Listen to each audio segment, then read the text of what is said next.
It's fractions time, year 5. To join in with this lesson, you will need a pencil or a pen and some paper. If you've already got those things, have a look at this screen and all the things that we have learned about fractions already, particularly last week's how to add fractions.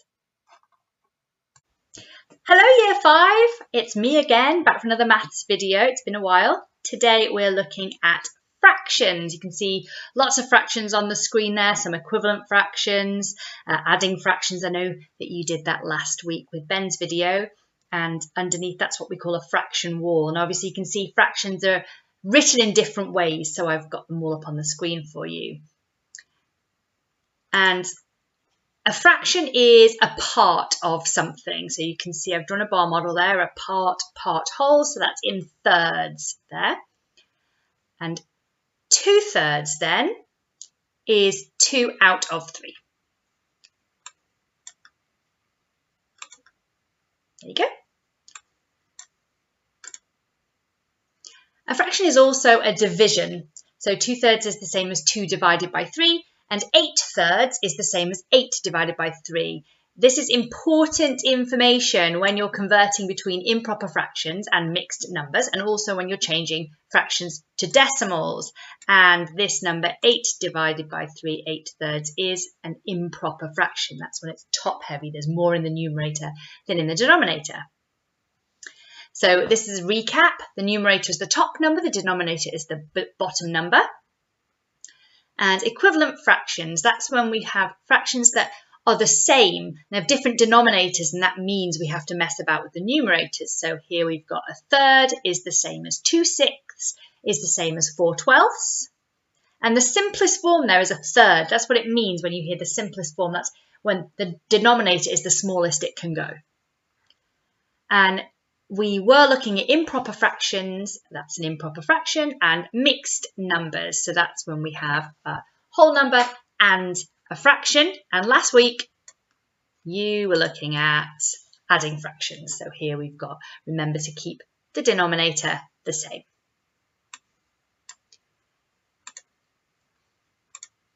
Now, first of all, we're going to be looking at subtracting fractions with the same denominator, and then subtracting fractions with different denominators, subtracting fractions with improper fractions, and then subtracting fractions with mixed numbers and improper fractions. Now that's quite difficult, so at any point in the video, if you're stuck, give it a pause, go back, make sure you're clear about what we're doing. So subtracting fractions with the same denominator. Here you can see we've got 4/5 minus 1/5. Now they've got the same denominator here, and that we're working in fifths. So have a think, what did you do? It's the same as adding what you did with Ben. So basically, you don't do anything to the denominator and you take away there with the numerator and you get 3/5. So 4/5 minus 1/5 is 3/5. Right, your go, have a go. 6/7 minus 3/7.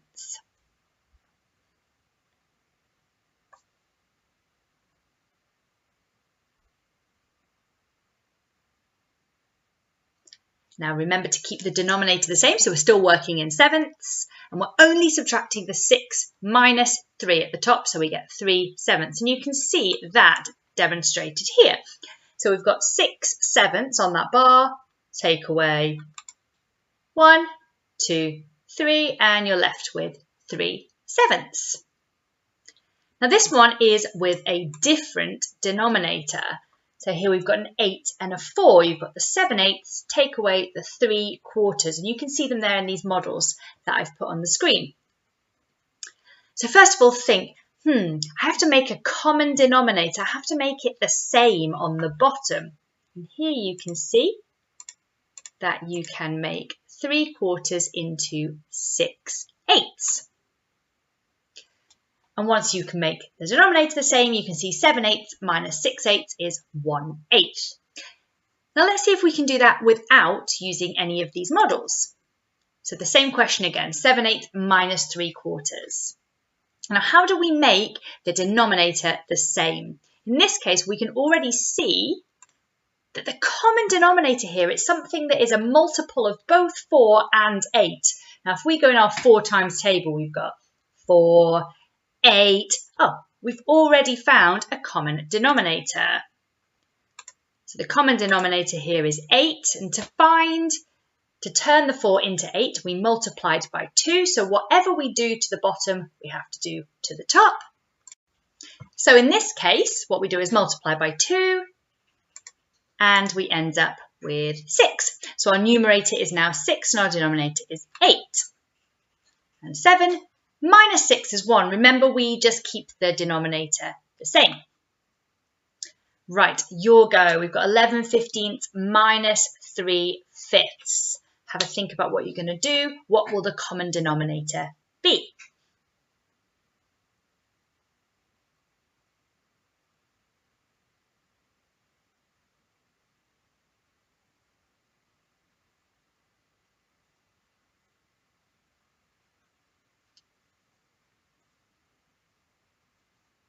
You can see there, I've just done that little bit for you. So we made the common denominator 15, and to get 15 from 5, we multiply by 3. So whatever we do to the bottom, we do to the top, and 3 multiplied by 3 is 9. So 3/5 becomes 9/15. And now you have 11/15, take away 9/15, and your answer is 2/15. Right, there are other ways to find common denominators, and one of them is to multiply both of the denominators together to find that common denominator. So here we've got 3/4 minus 1/3. So the common denominator would be 4 multiplied by 3. And that would give us 12ths on the bottom. And you can see there whatever I did to the bottom.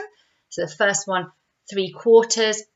4 multiplied by 3 is 12, so I had to do the same to the top. 3 multiplied by 3 is 9. And in that second one, 1/3 becomes 4/12, because 3 times 4 is 12, so we did 1 times 4 is 4. See there, you can always cross-multiply to find the common denominator. So therefore 9/12, take away 4/12 would be 5/12.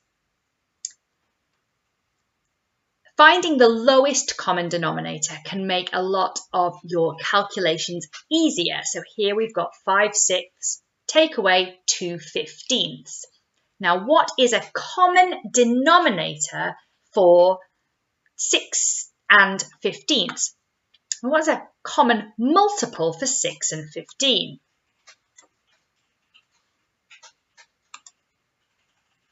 And that means what number is in both the 6 and the 15 times tables. So let's see what is in both 6 and the 15 times tables. I've written out my 6 times table, my 15 times table, and I can see that 30 is in both and 60 is in both. But we're looking for the lowest common denominator. So in this case, that would be 30.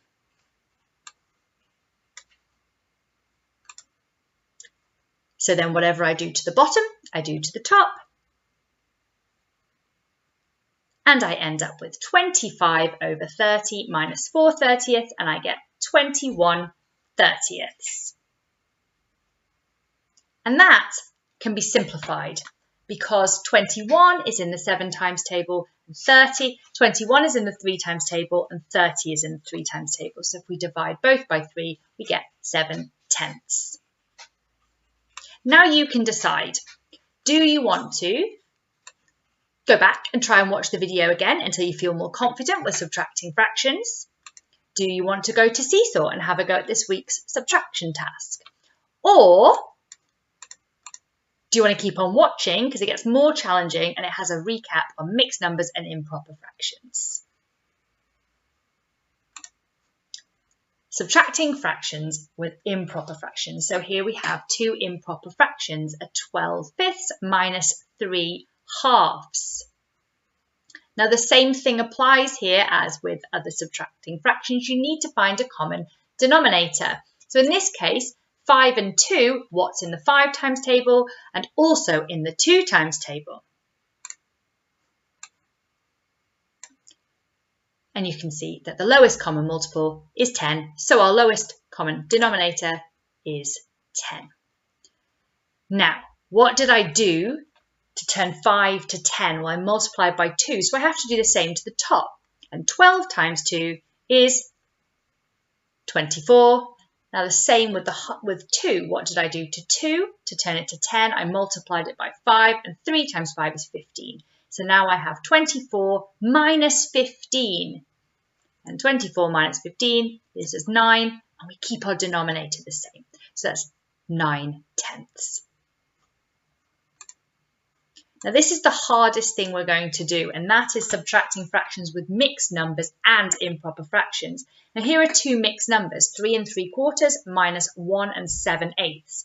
Now the first thing we need to do is turn them into improper fractions. There'll be a recap on that at the end of how to do that. So I've turned 3 3/4 into 15/4. And 1 7/8 into 15/8. The second thing we need to do is find the lowest common denominator. Here we've got quarters and eighths. So see if you can work out what our lowest common denominator should be. And there is a little hint.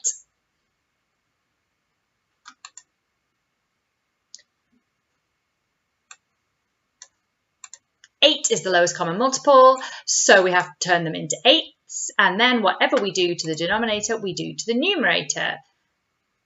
So to turn 4 to 8, we multiply by 2. So we have to do the same to the 15, and 15 multiplied by 2 is 30. Now 15/8 stays the same, so 30/8 take away 15/8 is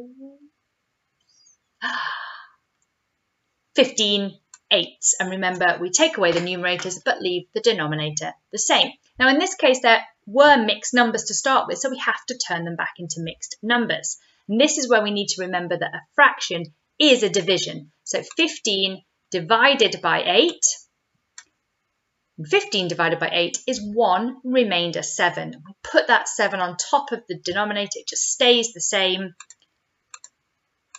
and we get 1 7/8.